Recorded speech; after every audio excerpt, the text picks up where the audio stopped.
Hello friends, आपका अपने YouTube channel Gita ज्ञान में स्वागत है। दोस्तों, आज की वीडियो एक अंधी स्त्री और बेईमान सेठ की है।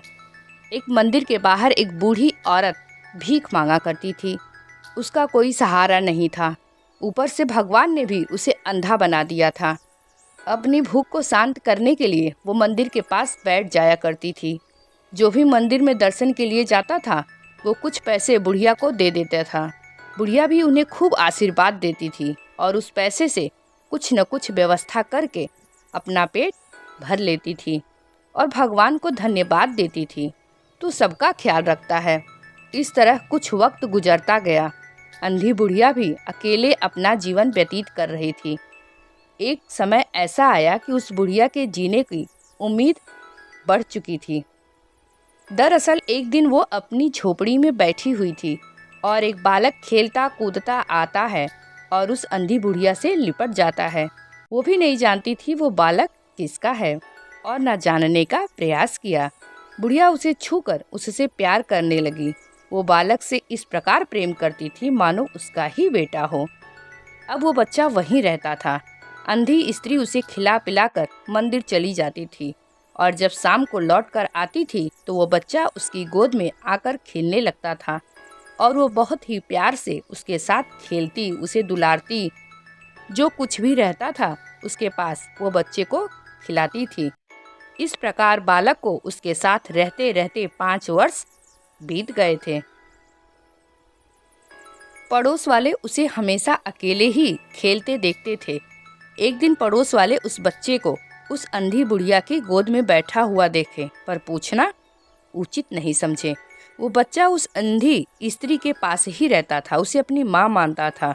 बुढ़िया भी उसे अपना ही बच्चा मानती थी और जो कुछ भी अच्छा मिलता था वो अपने बेटे के लिए रख देती थी।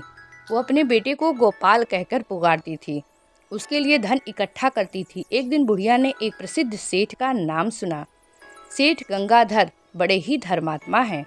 आए दिन उनके द्वार पर कर्ज लेने वालों की भीड़ लगी रहती थी और धरोहर रखने वालों की भी भीड़ लगी रहती है। बच्चा बच्चा सेठ गंगाधर को जानता था। अंधी बुढ़िया ने सोचा किसी दिन कोई मेरे पैसे को चुरा न ले जाए, इसलिए ये पैसे सेठ के यहाँ रख देती हूँ। जब बेटा बड़ा हो जाएगा और उसे पैसे की ज़रूरत होगी तो सेठ से पैसे ले लूँगी। फिर बुढ़िया ने अपने पैसे निकाले और सेठ के बंगले पर पहुँच गई। सेठ ने बुढ़िया को देखकर पूछा, क्या बात है माताजी, यहाँ पर किस लिए आई हैं? बुढ़िया ने डरते डरते सेठ से कहा, मेरे ये पैसे आप अपने पास रख लो। मैं अंधी हूँ, मैं इन पैसों को कहाँ रखूँगी?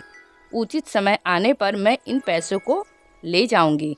सेठ ने पैसे लेकर मुनीम को दे दिए और कहा, पैसे गिनकर बुढ़िया के नाम से जमा कर दो। मुनि ने वो पैसे बुढ़िया के नाम से जमा कर दिया। अब बुढ़िया भी निश्चिंत हो गई थी। ये पैसे ईमानदार सेठ के यहाँ जमा कर दी हूँ। उस सेठ को दुआएं देकर अपनी झोपड़ी पर चली आई। बेटे के साथ रहते रहते अब 7 वर्ष बीत गए थे। एक दिन अंधी बुढ़िया का बेटा बीमार पड़ गया। उसे बहुत तेज बुखार था। उसे ठीक करने के लिए अंधी बुढ़िया ने झाड़ फूंक और ऐसे उपचार करवाए पर उसे आराम ना मिला। बेटे की हालत दिन प्रतिदिन बिगड़ती चली जा रही थी। बुढ़िया बहुत दुखी रहती थी। अब उसे एक ही उम्मीद थी कि बेटे को किसी अच्छे डॉक्टर को दिखा लिया जाए, लेकिन इसके लिए उससे पैसों की ज़रूरत थी। तब उसे याद आया, 2 वर्ष पहले मैंने सेठ को पैसे जमा किए थे। अंधी बुढ़िया बीमार बेटे को झोपड़ी में छोड़कर सेठ के पास गई। सेठ अंधी को देखकर पहचान गया। बुढ़िया ने सेठ से कहा, सेठ जी, मेरा बेटा बहुत बीमार है, उसे डॉक्टर के पास दिखाना है। आपके पास जो मेरे पैसे जमा हैं, आप उसमें से कुछ पैसे मुझे दे दो तो मैं अपने बच्चे को मरने से बचा लूं। बुढ़िया के इतना कहते ही सेठ ने कहा, ए बुढ़िया, कैसे पैसे? तुमने मुझे कब पैसे दिए? मेरे पास तुम्हारे पैसे नहीं हैं, जा यहाँ से। इतना सुनते ही बुढ़िया का दिल बैठ गया। फिर बुढ़िया ने गिड़गिड़ाते हुए कहा, सेठ जी, मेरे पैसे मुझे लौटा दो, मेरा बच्चा मर रहा है, मुझे उसका इलाज करवाना है। जो पैसे मैं जमा करके गई थी वही पैसे मुझे लौटा दो, मैं आपसे कर्जा लेने नहीं आई हूँ। सेठ ने अपने मुनीम की ओर इशारा करते हुए कहा, मुनीम जी, जरा देखिए ये बुढ़िया 2 वर्ष पहले कुछ पैसे जमा करके गई है या नहीं। मुनीम सेठ का इशारा समझ गया। मुनीम ने पन्ने उलट पुलट कर कहा, इस बुढ़िया के नाम से कोई भी पैसे नहीं जमा है। बुढ़िया का भरोसा टूट गया। इतने धर्मात्मा बनने वाला सेठ इसके पास पैसे की बेईमानी करेगा। अंधी बुढ़िया रोते रोते बोली, सेठ आप तो बड़े धर्मात्मा हैं, मेरे पैसे ना सही अपने पास से ही कुछ पैसे दे दो कर्जा समझकर। मैं अपने बच्चे का इलाज करा के आपके पैसे लौटा दूंगी और जीवन भर आपका उपकार मानूंगी। उस लालची सेठ ने उस बुढ़िया के पैसे लौटाना तो दूर, उसे कर्ज के रूप में कुछ पैसे भी नहीं दिए। सेठ ने बोला, ए बुढ़िया क्यों मेरा समय बर्बाद करती है, जाती है या धक्का मारकर बाहर निकालूं। बुढ़िया रोती हुई अपनी झोपड़ी में वापस चली आई। पैसे ना मिलने के कारण उसके बच्चे का इलाज नहीं हो पाया। उसके बच्चे की हालत बिगड़ती जा रही थी। उस बुढ़िया को सेठ पर गुस्सा आ रहा था, मगर कोसने के अलावा वो और कर भी क्या सकती थी। सोच रही थी इतना धनी आदमी 10-5 दे देता तो उसका क्या बिगड़ जाता। मैं अपने बेटे को डॉक्टर को तो दिखा लेती। मेरे बेटे की जगह अगर उसका बेटा होता तो करोड़ों रुपए में आग लगा देता। नाम का धर्मात्मा बना फिरता है, पापी कहीं का। कुछ देर सोचती रही, फिर उसे समझ में आया, अगर मैं अपने बेटे को वहाँ ले जाऊँ तो हो सकता है बेटे की हालत देखकर उसे रहम आ जाए और मुझे कुछ पैसे दे दे। यही सोचकर वो अंधी बुढ़िया अपने बेटे को लेकर सेठ की हवेली पर पहुंच गई और द्वार पर बैठकर रोने लगी। बच्चे को गोद में लेकर वो रोए जा रही थी। बच्चा बुखार से तड़प रहा था। सेठ का नौकर किसी काम से बाहर आया था। बुढ़िया को रोता देखकर वो सेठ को सूचना देता है। सेठ ने नौकर से कहा, बुढ़िया पागल है, उसे डांट फटकार कर भगा दो।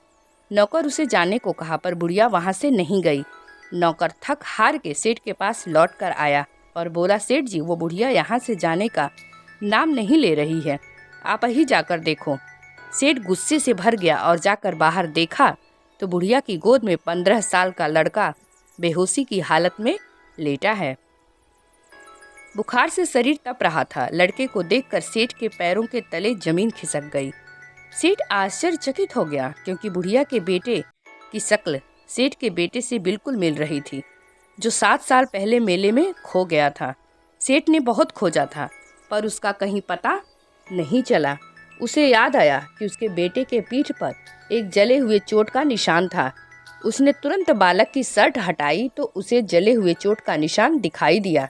ये देखकर सेठ को यकीन हो गया कि वो लड़का मेरा ही है। सेठ के चेहरे पर पसीना छा गया।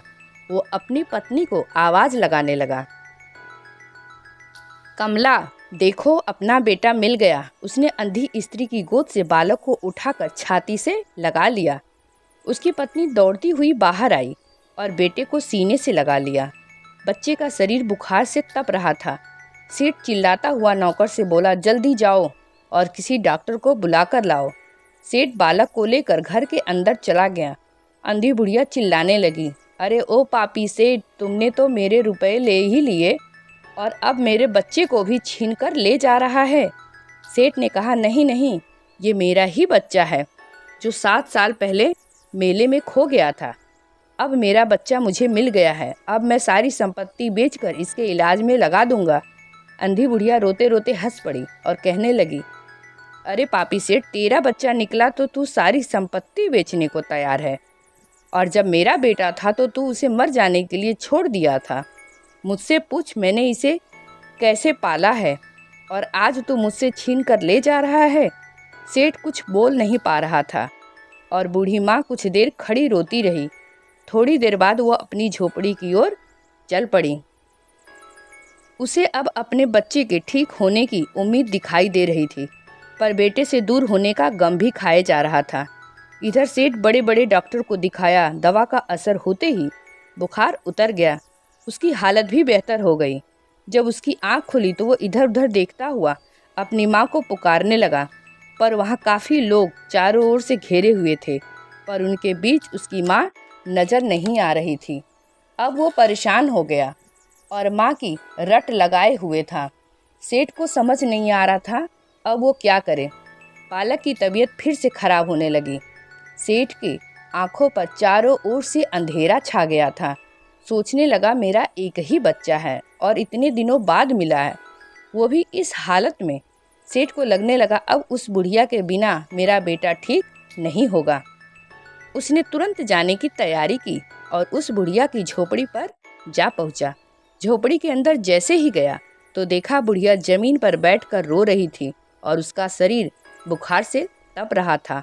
सेठ ने बुढ़िया को हिलाते हुए कहा, ए बुढ़िया, तेरा बच्चा रो रहा है, उस पर किसी की दवा का असर नहीं हो रहा है, वो बार बार तुझे ही बुला रहा है। अब चल मेरे साथ, मुझे विश्वास है तुम्हें देखकर वो जरूर ठीक हो जाएगा।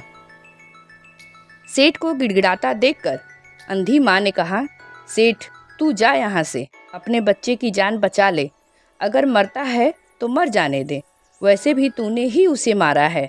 अगर मेरे पास पैसे होते तो मैं दवा करा लेती, पर अब मैं क्या कर सकती हूँ, वो मर जाएगा, मैं भी मर जाऊंगी। बुढ़िया की ऐसी बात सुनकर सेठ के हाथ पांव फूलने लगे। वो बुढ़िया का पैर पकड़कर बार बार माफ़ी मांगने लगा। हे बूढ़ी माँ, आज अपनी ममता की लाज रख ले, तुम ही उसको बचा सकती हो, तुम्हारे जाने से उसकी जान बच जाएगी। अंधी बुढ़िया तुरंत सेठ के साथ चल पड़ी। आखिर माँ माँ ही होती है। अंधी माँ अपने बेटे के सिर पर हाथ फेरने लगी। गोपाल, मैं आ गई हूँ, आंखें खोलो। गोपाल ने तुरंत आंखें खोल दी। माँ के स्पर्श होते ही वो समझ गया कि मेरी माँ है। वो माँ कहकर माँ से लिपट गया और माँ ने भी सीने से लगा लिया। धीरे धीरे उसे आराम होने लगा और कुछ ही दिनों में बिल्कुल ठीक हो गया। कुछ दवा ने असर किया, कुछ अंधी माँ ने। गोपाल के ठीक हो जाने के बाद बुढ़िया ने सेठ से अपनी झोपड़ी पर जाने को कहा। सेठ ने बुढ़िया को बहुत रोकने की कोशिश की, पर बुढ़िया नहीं मानी। तब सेठ ने उसके रुपए को लौटाना चाहा और कहा, आप अपनी धरोहर लेते जाइए। अंधी बुढ़िया ने कहा, सेठ, रुपए लेकर मैं क्या करूँगी? मैंने ये रुपए अपने बेटे के लिए इकट्ठे किए थे, तुम इन पैसों को रख लो। सेठ अपने किए पर सोचकर शर्मिंदा हो रहा था। उसे बार बार उसकी आत्मा धिक्कार रही थी। सेठ, तू तो बड़ा पापी है, तू अमीर होकर भी भिखारी है और वो भिखारी होकर भी अमीर है। वो तुझे तेरा बेटा भी दे गई और तेरे पैसे भी। सेठ की हालत उस भिखारिन के सामने मूल्यहीन साबित हुई। दोस्तों, उम्मीद करती हूँ ये कहानी आपको अच्छी लगी होगी। इंसान को अपने संस्कार और शिक्षा कभी नहीं भूलनी चाहिए और ना ही गलत तरीके से उसका इस्तेमाल करना चाहिए। वीडियो अच्छी लगी हो तो प्लीज़ चैनल को सब्सक्राइब करें। मिलती हूँ आपको अपने अगले वीडियो में। तब तक के लिए धन्यवाद।